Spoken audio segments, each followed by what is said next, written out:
바닥에서 미끄러지는 소리가 먼저 났습니다. 아, 이거 늦겠다. 그 생각이 끝나기도 전에 앞에서 차 문짝이 제 쪽으로 벌어졌습니다. 쿵, 뚝뚝. 그건 소리가 아니라 몸 안에서 무언가 부러지는 느낌이었습니다. 시야가 뒤집히고 아스팔트가 얼굴로 날아왔습니다. 헬멧 안에서 피 냄새와 타이어 탄 냄새가 섞여 올라왔고, 숨을 쉬려고 했는데 가슴이 내려앉은 것처럼 공기가 들어오지 않았습니다. 누군가 소리쳤습니다. 움직이지 마세요. 헬멧 벗기지 마. 눈을 떴을 때 제 다리는 다리의 각도가 아니었습니다. 경찰이 제 옆에 쪼그려 앉아 말했습니다. 신호 위반. 과속도 잡혔습니다. 그리고 구급대원이 제 휴대폰을 대신 꺼내 아내에게 전화를 걸었습니다. 보호자분 맞으시죠? 지금 사고가 좀 큽니다. 그날 밤 중환자실 천장을 보며 문자 한 통이 떴습니다. 사고 처리 예상 비용 1억 6천만 원. 그 숫자를 보는 순간 저는 깨달았습니다. 아, 이건 교통사고가 아니라 내 노후가 박살난 소리구나. 대체 무슨 일이 있었던 걸까요? 이 놀라운 이야기의 전말이 궁금하시다면 구독 버튼을 눌러주세요. 평범한 사람들의 숨겨진 이야기를 매일 전해드립니다. 자, 이제 시간을 되돌려 보겠습니다. 그의 이름은 김정수. 올해 59이었습니다. 25년간 인쇄소 배송 담당으로 일했습니다. 새벽 5시에 출근해서 인쇄물을 트럭에 싣고 서울 시내를 돌았습니다. 거래처 15곳을 하루에 2바퀴씩 돌면 저녁 7시가 됐습니다. 월급은 세후 280만 원이었습니다. 많은 돈은 아니었지만 안정적이었습니다. 25년을 그렇게 살았습니다. 그런데 어느 날 사장이 그를 불렀습니다. 정수 씨, 미안하네. 회사 사정이 어려워서 말이야. 명예퇴직 신청 좀 받으려고 해. 그는 멍하니 사장을 바라봤습니다. 사장님, 저 25년이에요. 25년을 여기서 일했는데. 사장은 고개를 숙였습니다. 나도 알아. 그래서 더 미안해. 퇴직금은 최대한 챙겨줄게. 갑작스러운 통보였습니다. 퇴직금은 1억 6천만 원이었습니다. 25년의 대가치고는 허무한 금액이었습니다. 하지만 받아들일 수밖에 없었습니다. 퇴직 후 한 달이 지났습니다. 아무것도 하지 않는 하루가 불안했습니다. 아침에 눈을 떠도 갈 곳이 없었습니다. 거실 소파에 앉아 TV만 봤습니다. 아내가 걱정스럽게 말했습니다. 여보, 좀 쉬어요. 25년 고생했잖아요. 이제 좀 쉬어도 돼요. 그가 대답했습니다. 쉬는 게 더 불안해. 통장에서 돈만 빠져나가는 거 보면 잠이 안 와. 아내는 한숨을 쉬었습니다. 그래도 나이가 있는데? 무리하지 마요. 그때 지인에게서 전화가 왔습니다. 정수야, 요즘 뭐 하냐? 집에만 있어? 별거 없다고 대답했습니다. 지인이 목소리를 낮추며 말했습니다. 야, 퀵서비스 해봐. 나이 상관없어. 몸만 움직이면 바로 현금이야. 하루에 15만 원은 기본이래. 그 말이 귀에 꽂혔습니다. 몸만 움직이면 현금이라니. 집에 돌아와 유튜브를 켰습니다. 검색창에 60대 퀵 배달달 기사 수입을 입력했습니다. 영상이 쏟아졌습니다. 퀵 배달 서비스 한 달 수입 공개 400만 원 달성. 50대 퀵 기사에 하루 15만 원 버는 법. 그는 계산기를 두드렸습니다. 하루에 15만 원이면 한 달에 450만 원이었습니다. 회사 다닐 때보다 170만 원이나 많았습니다. 심장이 뛰기 시작했습니다. 이거다 싶었습니다. 25년간 운전만 해왔습니다. 길도 잘 알았습니다. 오토바이만 있으면 당장 시작할 수 있을 것 같았습니다. 아내에게 말했습니다. 여보, 나 퀵서비스 해볼까 해. 한 달에 400은 벌 수 있대. 아내의 표정이 굳었습니다. 오토바이요? 위험하지 않아요? 당신 나이에? 괜찮아. 25년 운전했는데 뭐. 조심해서 하면 돼. 그는 자신 있게 말했습니다. 퇴직금 1억 6천만 원이 있었습니다. 오토바이 하나 사면 평생 먹고 살 수 있을 것 같았습니다. 며칠 뒤 그는 퀵 배달 서비스 사무실을 찾아갔습니다. 허름한 건물 2층이었습니다. 사무실 안에는 오토바이 헬멧과 조끼가 쌓여 있었고 벽에는 배차 현황판이 붙어 있었습니다. 사무실 사장이 그를 맞았습니다. 아, 새로 하시려고요? 나이가 어떻게 되세요? 59입니다. 사장이 고개를 끄덕였습니다. 괜찮아요. 여기 60 넘은 분들도 많아요. 몸만 성하면 돼요. 그 말이 안심이 됐습니다. 사장이 종이 한 장을 내밀었습니다. 자, 이게 시작 비용이에요. 한번 보세요. 종이에는 숫자들이 빼곡히 적혀 있었습니다. 중고 대형 오토바이 2,800만 원, 보험 가입금 900만 원, 헬멧, 보호대, 장비 300만 원, 플랫폼 가입비와 보증금 500만 원, 합계 4,500만 원. 그는 숫자를 다시 봤습니다. 생각보다 많았습니다. 이게 다 필요한 건가요? 사장이 대답했습니다. 오토바이는 필수죠. 대형으로 해야 짐도 많이 싣고 먼 거리도 갈 수 있어요. 보험은 필수고요. 사고 나면 그게 다 돈이에요. 사고. 그 단어가 귀에 걸렸습니다. 하지만 금방 잊었습니다. 보험 들면 괜찮은 거 아닌가요? 그럼요. 보험 있으면 걱정 없어요. 그는 고개를 끄덕였습니다. 집에 돌아와 아내에게 말했습니다. 시작 비용이 4,500만 원이래. 아내의 눈이 커졌습니다. 4,500만 원이요? 그렇게 많이 들어요? 오토바이가 비싸. 대형으로 해야 한대. 아내가 한숨을 쉬었습니다. 이거 생각보다 돈 많이 들어가네. 괜찮겠어요? 그는 웃으며 대답했습니다. 괜찮아. 보험도 드는 거고. 일주일 뒤 그는 중고 오토바이 매장에 갔습니다. 2,800만 원짜리 대형 오토바이를 샀습니다. 검은색이었습니다. 처음 시동을 걸었을 때 엔진 소리가 묵직하게 울렸습니다. 가슴이 뛰었습니다. 보험에 가입했습니다. 900만 원이 빠져나갔습니다. 헬멧과 보호대, 장갑을 샀습니다. 300만 원이 더 나갔습니다. 플랫폼에 등록하고 보증금을 냈습니다. 500만 원이었습니다. 통장에서 4,500만 원이 빠져나갔습니다. 퇴직금 1억 6천만 원 중 4,500만 원. 남은 돈은 1억 1,500만 원이었습니다. 드디어 첫 출근 날이 왔습니다. 새벽 6시 그는 오토바이에 올라탔습니다. 헬멧을 쓰고 엔진을 걸었습니다. 플랫폼 앱을 켜자 알림이 울렸습니다.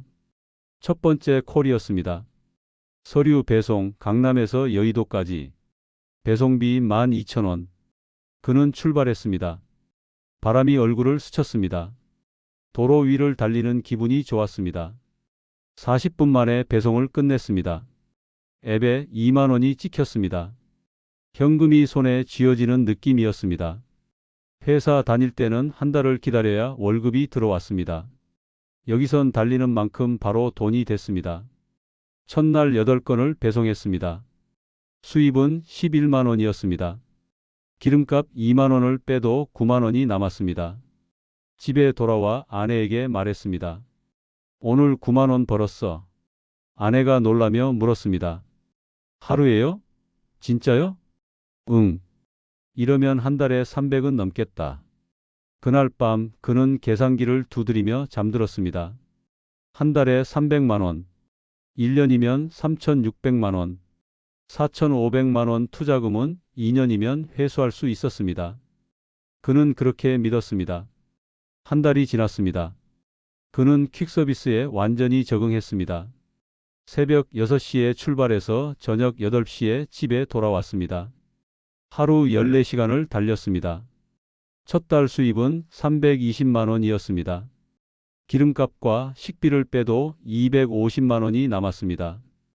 회사 다닐 때보다 적었지만 만족스러웠습니다. 달리는 만큼 돈이 됐으니까요. 둘째 달부터 단골이 생기기 시작했습니다. 강남의 법무사 사무실이었습니다. 매일 오전 10시에 서류를 법원으로 가져다 줬습니다. 법무사 직원이 말했습니다. 아저씨, 시간 약속 잘 지키시네요. 앞으로 계속 아저씨한테 맡게요. 그 말이 기뻤습니다.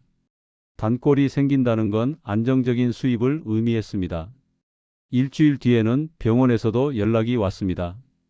배송이었습니다. 매일 오후 2시에 병원에서 검사센터로 운반하는 일이었습니다. 셋째 달 수입이 350만 원을 넘었습니다. 넷째 달에는 380만 원을 찍었습니다. 목표했던 400만 원에 가까워지고 있었습니다. 아내에게 통장을 보여줬습니다. 봐. 이번 달 380이야. 아내가 놀라며 말했습니다. 진짜 잘 되네. 당신 대단해요. 회사 다닐 때보다 많은 거 아니에요? 거의 비슷해. 근데 여긴 내가 사장이잖아. 눈치 볼 사람도 없고. 아내가 웃었습니다. 그래도 몸 조심해요. 오토바이가 위험하다잖아요. 알았어. 나 25년 무사고야. 걱정 마. 그는 뿌듯했습니다. 60 앞둔 나이에 이만큼 버는 게 자랑스러웠습니다. 퇴직 후 불안했던 마음이 사라졌습니다. 이 일이라면 70까지도 할 수 있을 것 같았습니다. 다섯째 달이었습니다.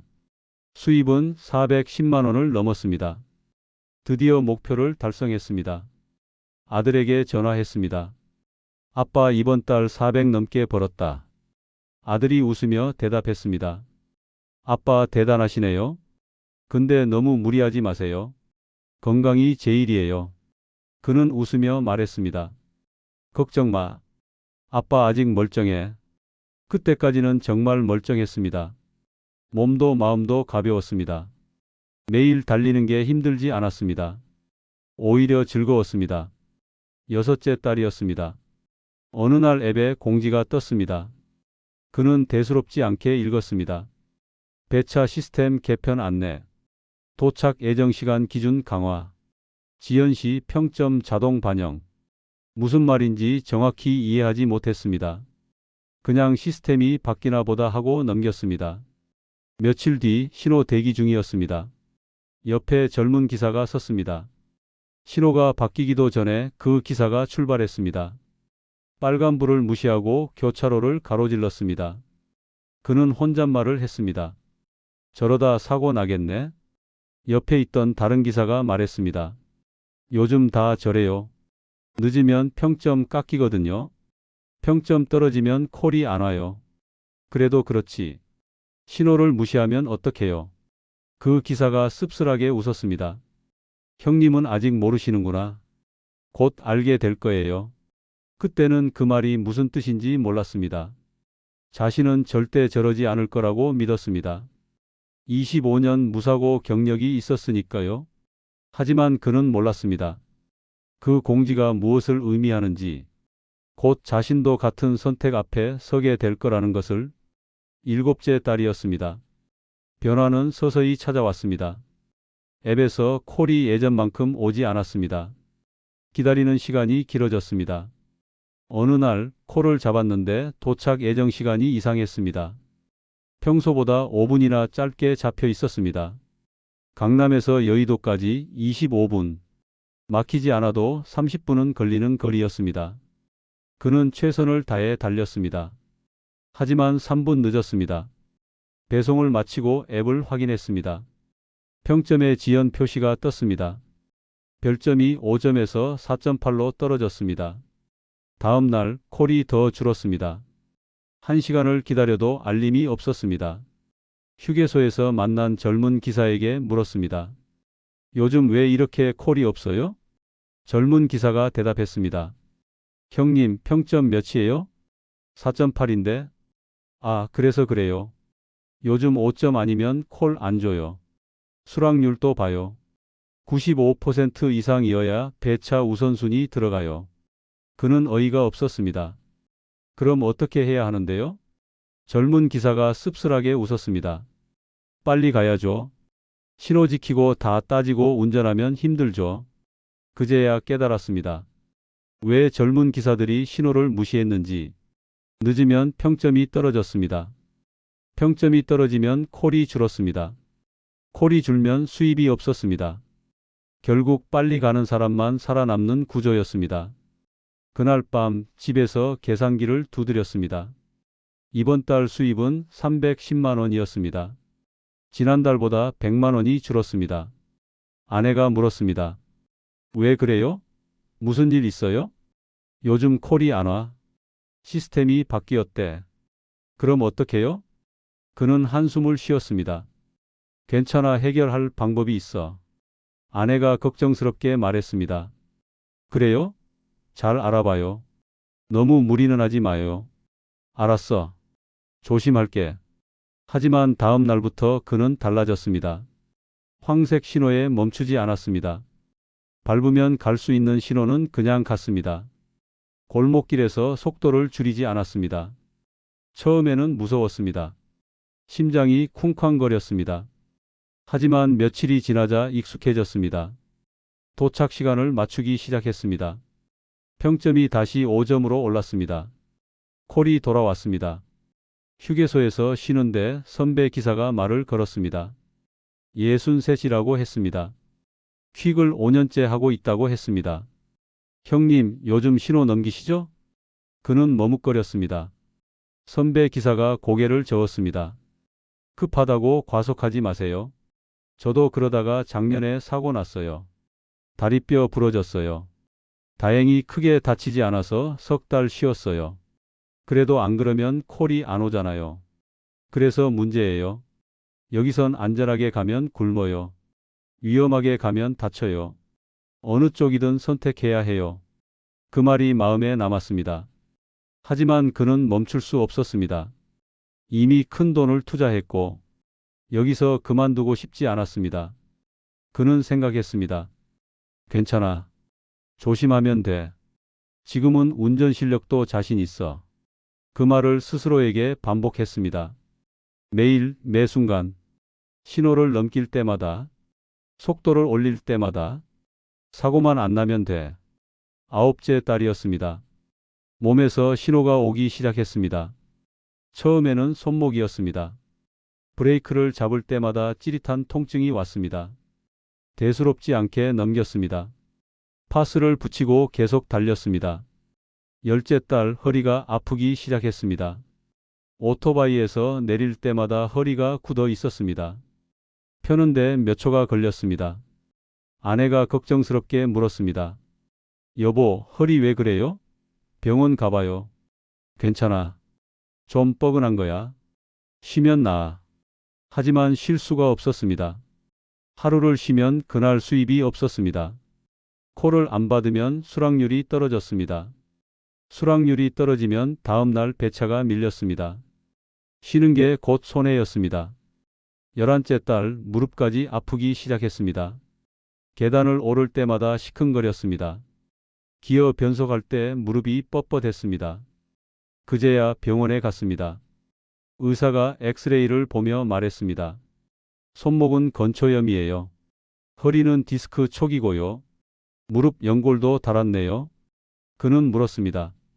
약 먹으면 나아요? 의사가 고개를 저었습니다. 이 나이에 매일 12시간씩 오토바이 타시면 안 돼요. 계속 이러시면 수술해야 합니다. 최소 한 달은 쉬셔야 해요. 한 달. 그 말이 머릿속에서 맴돌았습니다. 한 달을 쉬면 수입이 줄었습니다. 300만 원이 사라지는 거였습니다. 게다가 쉬는 동안 평점은 떨어지고 단골은 다른 기사에게 넘어갈 터였습니다. 한 달은 못 쉬어요. 일주일만 쉬면 안 될까요? 의사가 한숨을 쉬었습니다. 본인 몸이에요. 제가 강제할 순 없죠. 근데 이러다 진짜 큰일 납니다. 병원을 나왔습니다.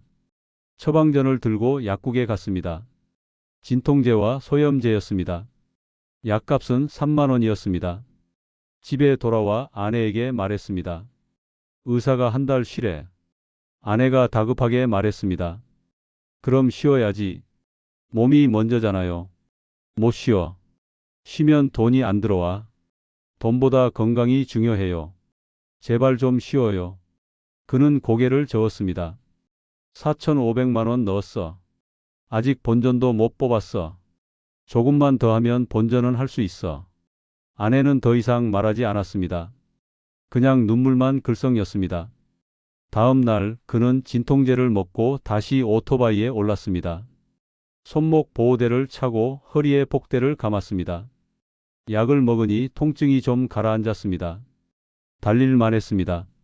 하루 12시간을 달렸습니다. 저녁에 집에 돌아오면 온몸이 뻣뻣했습니다. 약 기운이 떨어지면 통증이 다시 밀려왔습니다. 잠들기 전에 진통제를 한 알 더 먹었습니다. 그래야 잠이 왔습니다. 그는 생각했습니다. 조금만 더 버티자. 1년만 더 하면 본전은 뽑는다. 그때 가서 쉬면 돼. 그는 몰랐습니다. 몸이 보내는 경고를 무시한 대가가 얼마나 큰지, 진통제로 누른 통증이 언젠가 폭발할 거라는 것을, 그리고 그날이 생각보다 빨리 올 거라는 것을. 12째 달이었습니다. 그날은 아침부터 비가 내렸습니다. 장마철이었습니다. 도로가 미끄러웠습니다. 평소 같으면 쉬었을 날씨였습니다. 아내가 말했습니다. 오늘은 쉬어요. 비가 너무 많이 와요. 못 쉬어. 이틀 전에 콜 3개 놓쳤어. 오늘 안 나가면 배차에서 밀려. 그래도 위험하잖아요. 걱정 마. 조심히 갈게. 그는 현관문을 나섰습니다. 이틀 전에 콜을 3개나 놓쳤습니다. 수락률이 92%로 떨어진 상태였습니다. 오늘 쉬면 배차 우선순위에서 완전히 밀릴 터였습니다. 오전에 5건을 배송했습니다. 비 때문에 평소보다 시간이 더 걸렸습니다. 점심을 거르고 달렸습니다. 오후 4시쯤 6번째 콜이 왔습니다. 서류 배송 강남에서 마포까지. 도착 예정 시간 30분. 출발하려는데 앱에서 알림이 울렸습니다. 도착 예정 시간 변경. 25분. 5분이 줄어 있었습니다. 비가 오는데 시간은 더 짧아졌습니다. 그는 이를 악물었습니다. 출발했습니다. 빗줄기가 헬멧 앞면을 때렸습니다. 시야가 흐렸습니다. 와이퍼가 없는 헬멧이 원망스러웠습니다. 강남대로를 달렸습니다. 신호가 황색으로 바뀌었습니다. 평소 같으면 멈췄을 것입니다. 하지만 앱에는 지연 2분 경고가 떠 있었습니다. 그는 중얼거렸습니다. 제발 한 번만. 이것만 넘기면 돼. 속도를 올렸습니다. 신호를 넘겼습니다. 다음 신호도 넘겼습니다. 시간이 조금씩 줄어들었습니다. 지연 1분. 맞출 수 있을 것 같았습니다. 마지막 교차로였습니다. 앞에 황색 신호가 켜졌습니다. 2분 남았습니다. 여기서 멈추면 늦습니다. 평점이 떨어집니다. 콜이 끊깁니다. 머릿속에서 소리가 울렸습니다. 갈 수 있어. 사고만 안 나면 돼. 그는 브레이크에서 손을 뗐습니다. 악셀을 밟았습니다. 그 순간 왼쪽에서 승용차가 좌회전을 시작했습니다. 검은색 세단이었습니다. 운전자는 그를 보지 못했습니다. 그도 차를 보지 못했습니다. 빗줄기 때문이었습니다. 브레이크를 밟았습니다. 바닥에서 미끄러지는 소리가 났습니다. 타이어가 물 위를 떠다녔습니다. 멈추지 않았습니다. 차 문짝이 눈앞에서 벌어졌습니다. 쿵! 몸 안에서 무언가가 부러지는 느낌이었습니다. 시야가 뒤집혔습니다. 아스팔트가 얼굴로 날아왔습니다. 오토바이는 20m를 날아갔습니다. 헬멧 안에서 피 냄새가 올라왔습니다. 숨을 쉬려 했지만 공기가 들어오지 않았습니다. 누군가 소리쳤습니다. 사람이 쓰러졌어요. 119 불러요. 눈을 떴을 때 그의 다리는 이상한 각도로 꺾여 있었습니다. 주변에 사람들이 모여들었습니다. 누군가 말했습니다. 움직이지 마세요. 헬멧 벗기면 안 돼요. 경찰이 옆에 쪼그려 앉아 말했습니다. 기사님, 의식 있으세요? 신호 위반입니다. 블랙박스에 과속도 잡혔고요. 중과실 가능성이 높습니다. 그는 입을 열려 했지만 말이 나오지 않았습니다. 가슴이 너무 아팠습니다. 구급대원이 그의 휴대폰을 꺼내 아내에게 전화를 걸었습니다. 보호자분이시죠? 남편분이 교통사고를 당하셨어요. 지금 사고가 좀 큽니다. 병원으로 바로 오셔야 합니다. 그는 들것에 실려 구급차에 올랐습니다. 사이렌 소리가 울렸습니다. 천장을 바라보며 생각했습니다. 사고만 안 나면 된다고 했는데 그 말이 주문이 아니라 저주였구나. 의식이 흐려졌습니다. 마지막으로 본 건 구급차 천장의 흰 조명이었습니다. 눈을 떴을 때 하얀 천장이 보였습니다. 중환자실이었습니다. 온몸에 관이 꽂혀 있었습니다. 오른쪽 다리는 허벅지까지 깁스로 감싸여 있었습니다. 왼쪽 갈비뼈가 숨 쉴 때마다 아팠습니다. 아내가 옆에 앉아 있었습니다. 눈이 퉁퉁 부어 있었습니다. 며칠을 울었는지 알 수 있었습니다. 그가 눈을 뜨자 아내가 말했습니다. 여보, 정신 들어요? 여기가 어디야? 병원이에요. 사고 난 지 사흘째예요. 수술 2번 했어요. 수술. 그 말에 정신이 번쩍 들었습니다. 기억이 돌아왔습니다. B. 교차로. 황색 신호. 충돌. 상대방은 어떻게 됐어? 아내가 한숨을 쉬었습니다. 다쳤대요. 목이랑 허리. 지금 다른 병원에 입원해 있대요. 가슴이 철렁했습니다. 사람을 다치게 했습니다. 그것도 자기 잘못으로. 일주일 뒤 보험회사에서 연락이 왔습니다. 담당자가 병실로 찾아왔습니다. 서류 뭉치를 들고 있었습니다. 표정이 좋지 않았습니다. 그는 직감적으로 알았습니다. 좋은 소식이 아니라는 것을. 담당자가 입을 열었습니다. 기사님, 이번 사고 과실 비율이 나왔습니다. 기사님 과실 100%입니다. 신호 위반에 과속까지 있어서요. 100%? 그 숫자가 머릿속에서 맴돌았습니다. 전적으로 자기 책임이라는 뜻이었습니다. 담당자가 서류를 펼쳤습니다. 숫자들이 빼곡히 적혀 있었습니다. 한 줄 한 줄이 그의 통장을 갉아먹을 금액들이었습니다. 담당자가 하나씩 읽어 나갔습니다. 상대 차량 수리비 3,800만 원. 외제차라 부품값이 비쌌습니다. 대차 비용까지 포함된 금액이었습니다. 3,800만 원. 숨이 막혔습니다. 담당자가 계속 말했습니다. 오토바이는 전손 처리된다고 했습니다. 2,700만 원 손실이었습니다. 2,800만 원 주고 산 오토바이가 고철이 됐습니다. 상대방 치료비와 합의금은 4,500만 원이 예상됐습니다. 목과 허리를 다쳐서 후유증이 남을 수 있다고 했습니다. 본인 치료비도 만만치 않았습니다. 수술 2번에 입원, 재활까지 하면 2,400만 원 정도 나올 거라고 했습니다. 그는 물었습니다. 보험으로 다 처리 안 되나요? 담당자가 고개를 저었습니다. 보험 한도가 있어서요. 자기 부담금이 2,600만 원 정도 나옵니다. 변호사 비용도 들어가고요. 상대방이 소송까지 가면 더 늘어날 수도 있습니다. 2,600만 원이요? 네. 안타깝지만 그렇습니다. 그날 밤 아내와 함께 계산기를 두드렸습니다. 상대 차량 3,800만 원, 오토바이 2,700만 원, 상대방 합의금 4,500만 원, 본인 치료비 2,400만 원, 자기 부담금과 변호사 비용 2,600만 원, 총 1억 6천만 원, 퇴직금 전부였습니다. 25년 일해서 받은 돈이 사고 한 번에 전부 사라지는 거였습니다. 아내가 울음을 터뜨렸습니다. 어떡해요? 우리 이제 어떡해요? 그는 아무 말도 할 수 없었습니다. 그때 휴대폰에 문자가 떴습니다. 플랫폼 안내. 중대사고로 인해 계정 이용이 영구 정지되었습니다. 퀵서비스도 끝났습니다. 돈도 일도 모든 게 한순간에 사라졌습니다. 아내가 그의 손을 잡았습니다. 여보, 이제 정말 끝내야 해요. 더 이상은 안 돼요. 그는 고개를 끄덕였습니다. 눈물이 흘렀습니다. 예순에 처음 흘리는 눈물이었습니다. 석 달이 지났습니다. 그는 퇴원했습니다. 하지만 몸은 예전 같지 않았습니다. 오른쪽 다리에는 철심이 박혀 있었습니다. 걸을 수는 있었지만 절뚝거렸습니다. 허리는 디스크 수술을 받았습니다. 오래 앉아 있으면 저렸습니다.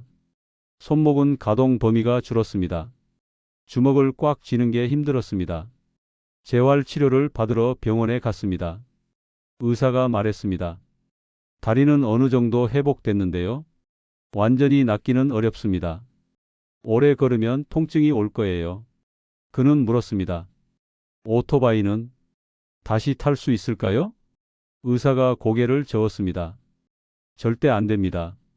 다리 반응 속도가 예전 같지 않아요. 다시 타시면 또 사고 납니다. 장시간 운전도 안 되고요. 그 말을 듣는 순간 마지막 희망이 사라졌습니다.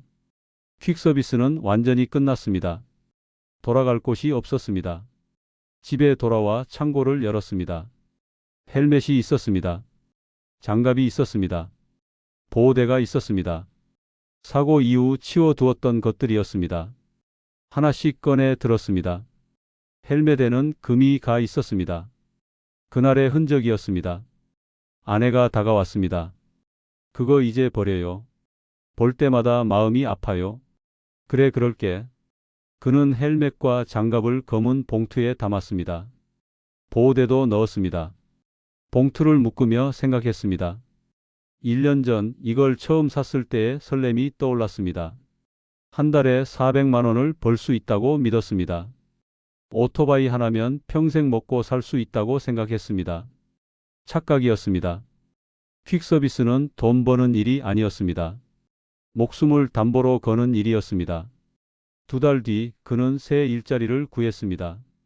아파트 경비원이었습니다. 월급은 180만 원이었습니다. 퀵서비스 할 때의 절반도 안 됐습니다. 하지만 받아들였습니다. 아내가 말했습니다. 잘 생각했어요. 이제 무리하지 마요. 응.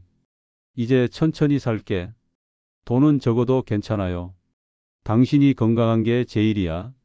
그 말이 가슴에 스쳤습니다. 1억 6천만 원을 잃고 나서야 깨달은 것이었습니다.